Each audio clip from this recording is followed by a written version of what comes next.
Hello everyone, welcome to my channel. I hope everyone is enjoying their day. Please subscribe and like the video before continuing. Why create Aristotle Dumas in France?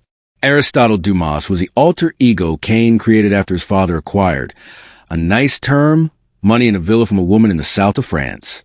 Arabesque was formed, with Colin wanting Cain to use a conglomerate, which rivals Newman Enterprises, to remake his life in GC. Colin's intentions were good, and Cain insists that his father reformed his life, sought redemption, had his best interests, Lily's, and the twins in mind. Viewers saw Roger's terrific last scenes, which were recorded just before his passing. Cain took what his father told him, which is driving his goal of following through with whatever the plan was that Colin suggested. So, Aristotle was a means to an end that remains cloaked, which makes this a compelling storyline. Creating the character Aristotle Dumas in France offers a fascinating layer of storytelling that merges cultural sophistication, historical mystery, and modern intrigue. The choice of France as a birthplace or setting for Aristotle Dumas isn't random. It's deliberate and symbolic, designed to anchor the character in a world of intelligence, artistry, and quiet power. France, especially Paris, represents a place where philosophy, literature, and politics intertwine effortlessly, mirroring Aristotle Dumas's own complex nature. He's not just a man.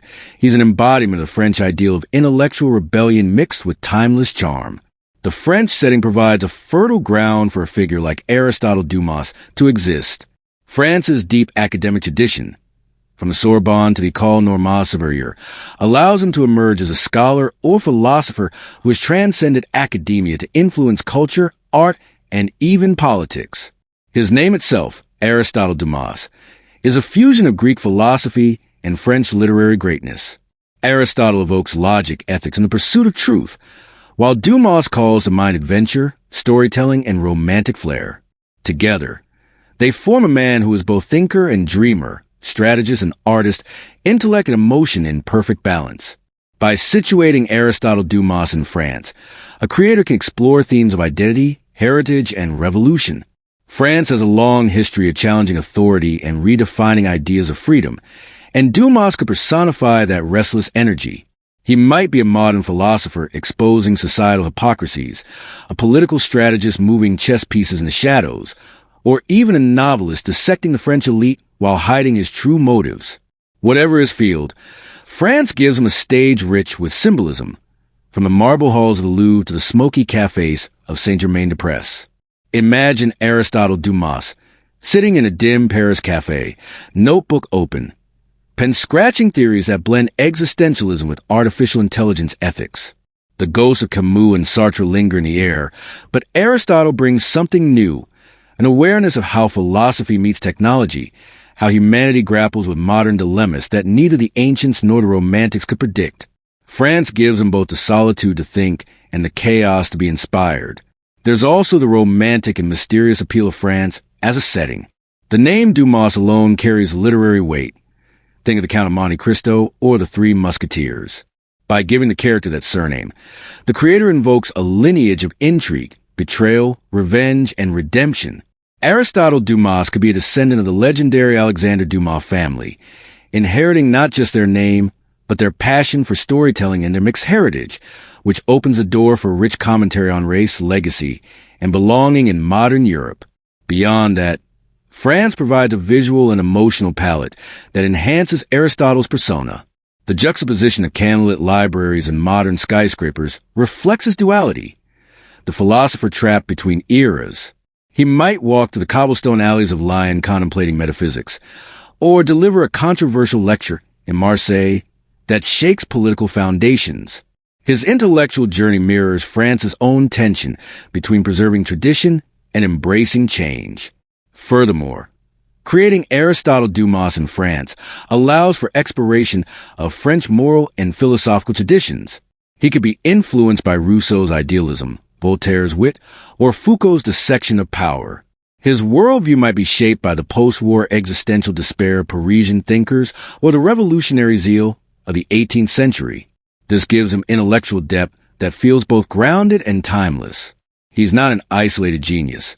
He's part of a continuum of thought that France has cultivated for centuries. The French identity of Aristotle Dumas also makes him worldly yet enigmatic. He could easily move between global circles, debating in Oxford, negotiating in Geneva, lecturing in New York, yet always return to France as his philosophical home, the place that understands him even when the world doesn't. His Frenchness isn't just about language or geography. It's about sensibility. He approaches life with nuance, contradiction, and emotion, seeing beauty in chaos and logic and passion. On a narrative level, France provides Aristotle Dumas with the perfect backdrop for intrigue and transformation.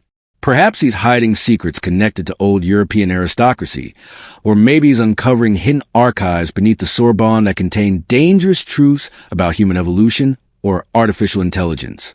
France's long and layered history lets him exist in multiple dimensions, past, present, and speculative future, all at once.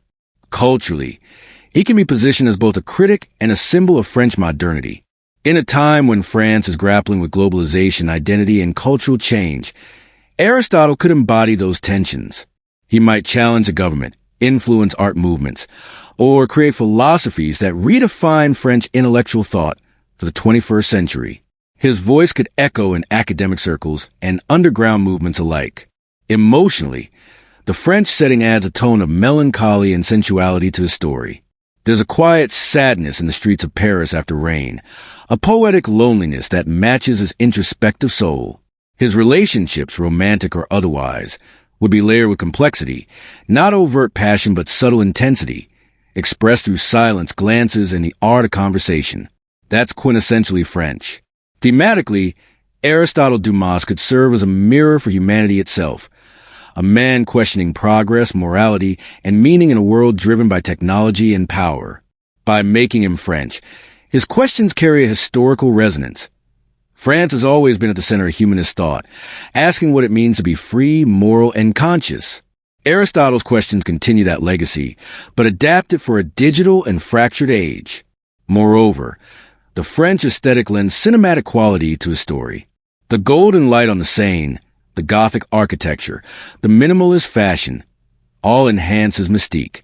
A figure like Aristotle Dumas feels at home among marble statues and digital art installations, equally comfortable quoting Descartes or dismantling AI ethics panels. He embodies contradiction in motion.